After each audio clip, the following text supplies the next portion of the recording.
To millions of Christians worldwide, daily work is not just a career, it is a calling. Each person's job is a ministry and a stewardship of the gifts God has given.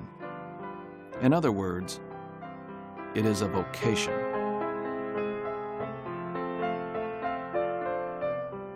The word vocation comes from the Latin word vocatio, which at its core means calling or summons. Vocation is not just a job, but it is the course that God has guided us all to. It's what we do to make a living, of course. It's how we earn our money, but there has to be something deeper. It's the consciousness that comes to every person who lives a meaningful life, that I'm in this world for this reason. This is what my gift is. This is what I'm supposed to do. We call that vocation. That process by which we understand what we do is divine. What we do is for God. What we do is not to make a living. What we do is to carry out a gift, a ministry, a service. I think God puts us where He needs us to be, and the world may call it our vocation, may call it our job, but for me, it most definitely is a calling. The word vocation at times in history has been confined to just refer to Christian service, to priesthood, to minister, to clergy. The other misunderstanding, I think, is to see vocation only in terms of the service that we offer to God within the life of the church, a so-called religious calling. Whereas the Bible encourages us to believe that whatever we do, we can do it for the glory and the honor of God and the benefit of society at large. Viewing our work, our employment, in light of what the Bible teaches about work and how we can understand what we do as a means of service to others, using the gifts and the talents, as well as the opportunities that God gives us to offer our lives in His service. Not just seeing what we do on a Sunday in terms of our Christian work as being important, but seeing the whole of life as being offered in the service of God for the good of others and the glory of God. God leads people to all sorts of different places, to be that minister in a community of journalists, or that minister in a community of doctors, or that minister in a community of people who work at McDonald's. We're all called to different walks of life and different jobs in life because God needs us there for a specific reason. Vocation is a concept that's applicable to all of us. All of work can be used by God. All of our gifts are needed by God for service in the kingdom, for service in the world. I've often reflected on my own family history. Both of my great-great-grandfathers were involved in the coal mining industry in Ayrshire in Scotland. They didn't have the luxury of thinking of what they did on a daily basis as being a means of personal fulfillment or a sense of vocation and a calling from God. There's one almost amusing story of when they were in church and the minister was urging them to live their whole life and everything they did in their daily life for the glory of God. On leaving the church, one of them said to his grandson, "That man has never been down a coal mine." And so my grandfather left the coal mining industry partly because one of his parents had been killed in a mining accident, but also he felt that he wanted to find something to do that would be a means of service to others and also a means of manifesting his own sense of vocation. We see our vocation not only in what we do in terms of our daily work, that's very important, but also in terms of our life within the community of faith, the church, but also the local community, society as a whole. It is who we are as much as what we do that is important to God.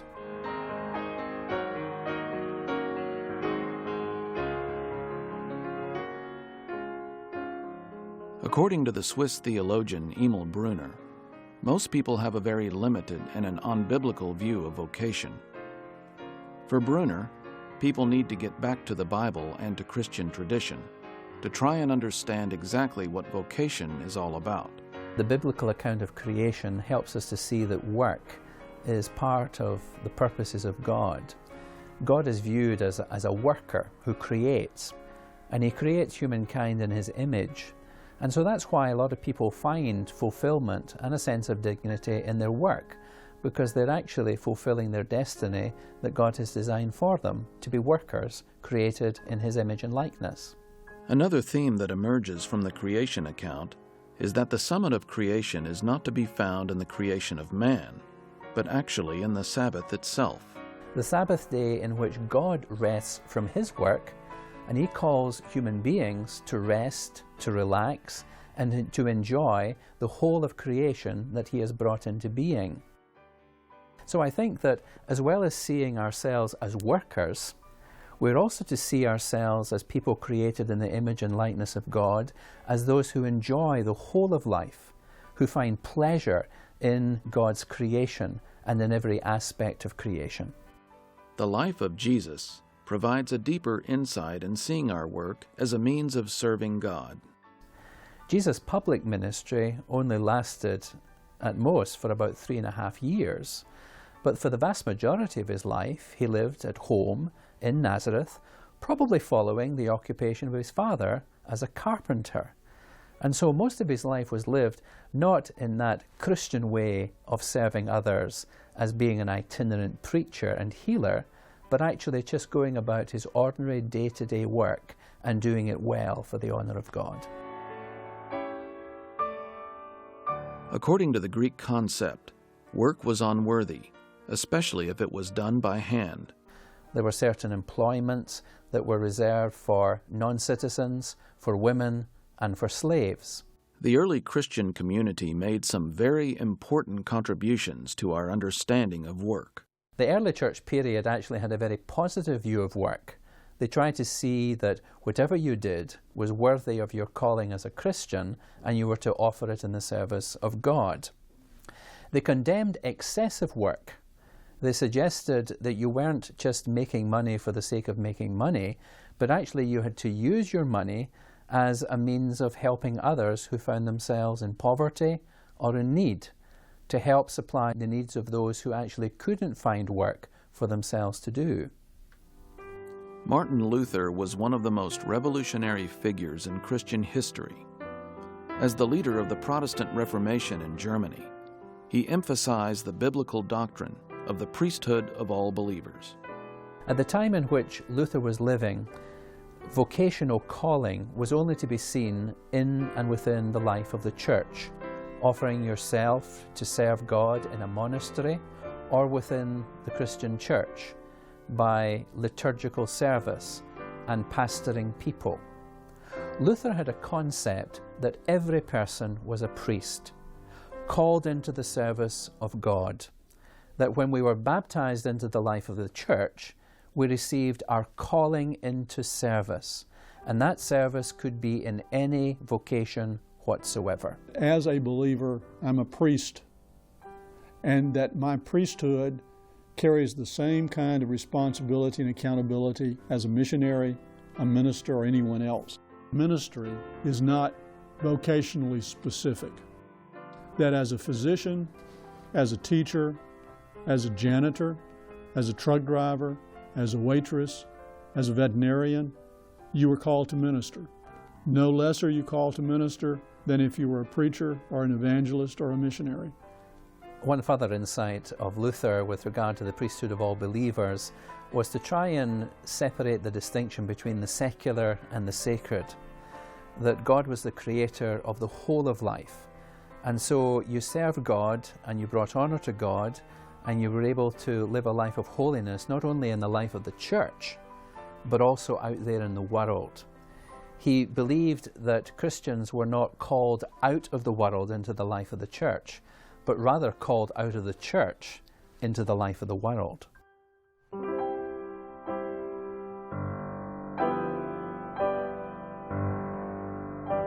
In the New Testament, God calls all Christians to live the life of faith. Many theologians refer to this as a general calling. All of us are called to a general calling in the life of faith as a Christian, but many of us are also very interested in a particular calling. As Frederick Buechner wrote, what is the match between my set of gifts, my set of talents, my set of interests, and the needs that exist in the world? How do you help other people? What do people mean to you, and where do you think your talents and gifts can best be used? And finding that connection, finding that match, is a true source of joy and meaning and purpose that will serve us in our lives. The discovery of the gift is, for some people, a sudden, transforming event. I think a lot of Christians do have that sense that God is with them, that God is shaping what kind of a father, what kind of mother they are, what kind of student they are. And also, I think a lot of people are praying about what does God want them to do with their lives. And that is powerful, at least in my experience, just meeting people who have a sense of vocation, of purpose. I want to go to Kenya to be a missionary is what I hope to do one day. But God says it's not time, not yet, you're not ready. But I can look through the last 18 years here and see time after time after time after time how God has prepared me for whatever is next. My father actually went to university and so found his vocation in the life of pharmacy, in working in a hospital and using his gifts and his talents in the service of God, but also in contributing to the good of society in Scotland. In my case, at the age of 15, I felt called to be a minister. I exercised that gift. I spoke at Campus Crusade for Christ. I spoke at Youth for Christ rallies. And that continued right up until the time that I came to Howard College, took religion courses, decided to major in history because I was going to seminary and take religion courses there. And that was one of those transformative moments. My theology had begun to change, and I began to think, perhaps a college professor is a minister too. That in fact I had the largest congregation in Alabama. My congregation was 24,000 large. It was Auburn University. It had students from every continent in the world.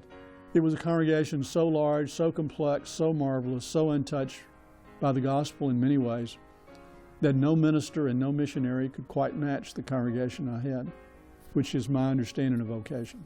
I had thought as an adolescent about becoming a pastor. Christian faith and sharing the gospel was always important to me, but then I think this sense of vocation about poverty came out of the social movements of the 60s. And first I traveled around the world, tried to look at what was causing poverty in different places around the world. I came out of seminary, I suggested that I be called to be a missionary economist, to connect Christian faith and moral teaching with poverty issues. In vocation, always follow your heart. What makes your heart sing? What makes you smile? What makes you happy? What are you good at? I think those are the questions you have to answer to find out where God wants you to be. If you try to follow your head, you make the worst mistakes. When you go to college, the question is to find your heart, find your soul, find what it is that you're called to do, what is your gift, what is the vocational side of your new birth, and then let that new birth vocation drive what you become. All people's gifts are given by God, but it's up to us, free will, to decide whether or not we're going to use those gifts for God and for kingdom purposes. Choice of employment and occupation was not just to be done on the basis of how much money we might make, but on how much good we may do for the sake of others. If you go to college and you surround yourself with people who think the only thing that is important is that instead of following your heart about vocation, you follow your head, then what you've really said is that you have succumbed to the material theistic world that is as true of American Christianity, unfortunately, as it is of American secularism. Discerning vocation isn't done in a transaction. It isn't done in a moment. It isn't done in a day. It isn't done in a week or a month. Discerning vocation may take a season of your life, a season of listening to God, listening to the people who are important to you. Community, the role of community, the role of others helping you in this process is very, very important. So having people who can reflect to you who you are. Barth talked about we need people to become people. It's very crucial to rely on a community that you trust, a community of your friends, a community in your youth group, community in your family, people that you trust that you can go to discover, to get some feedback about who you are, what they think you're good at, what you're not good at, what you should let go, what you should develop, what you should practice, what you should refine. And leaning on that community for discovering, you don't have to know yourself completely. In fact, you can't know yourself completely. You need a community to reflect to you, to show you in part who you are and where you're going and what God calls you to be. Sometimes the implication is given that unless you find the right career at the right time or marry the right person, then you're going to miss out on God's best for your life. I do think that we can box God in when we're stubborn, when we are literal-minded, when we stick with our secular beliefs that by the time I'm 40 I should be at this point on the ladder of worldly success. But I think if you open your heart and you open your mind and you say, God, my life is yours, then He will take you to all sorts of amazing and extraordinary places. Maybe not necessarily physically moving you, but within your own circle of friends and family and co-workers, you'll start to see miracles all around you by opening your heart and opening your mind to Jesus Christ. A theological understanding of God being in control of one's life can actually make a lot of young people feel that every detail of their life must be known before they can live it out. I think rather we should understand that God gives us the freedom to choose. And within the parameters of living a life of faithful discipleship, what we do with our life has much more to do with the opportunities that arise and come before us, as well as using the gifts and the abilities that God has actually given to us. Many students have the experience of having been dedicated by their parents to God in the church or in worship. Thus, these parents have made some promises to God. In many ways, that is very helpful and healthy for children. Sometimes, in some families, parents have made very dramatic or very specific or very prescriptive choices for their children. They grow up and they have a very narrow definition from their parents' promise to God about who they can be and where they can go. I think there's a danger that parents impose that upon their children and they have those expectations. Well, I'm a devout whatever and I expect that my children will be that. And I know it's hard for young people to break away from that. So young adults will need some help in working through those choices and securing some freedom and maintaining relationships with parents, maintaining connection to their parents while they discover some of their own choices and work with God. In the 21st century, as students enter into the workplace, they do desire to find fulfillment in their work, as well as seeing what they do as a means of service towards others and contributing to the good of society. There's no one formula to slot all students or young adults through to help them find their particular vocation. Beyond that, I think those soul requirements are what parents need to look at more than social requirements. What is your child's soul saying? How committed are they to treating other people right?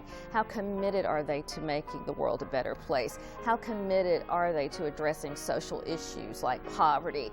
And that maybe those are the questions that we need to be asking about our children and requiring of our children more so than that they follow our path.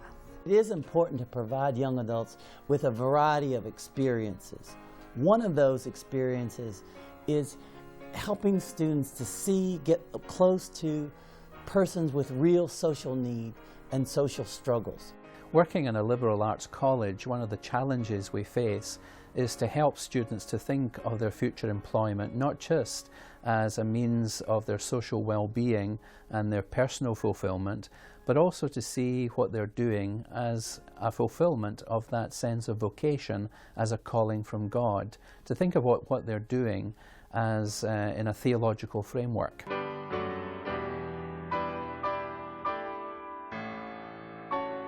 The biblical understanding of vocation brings meaning and purpose to the so-called ordinariness of our employment.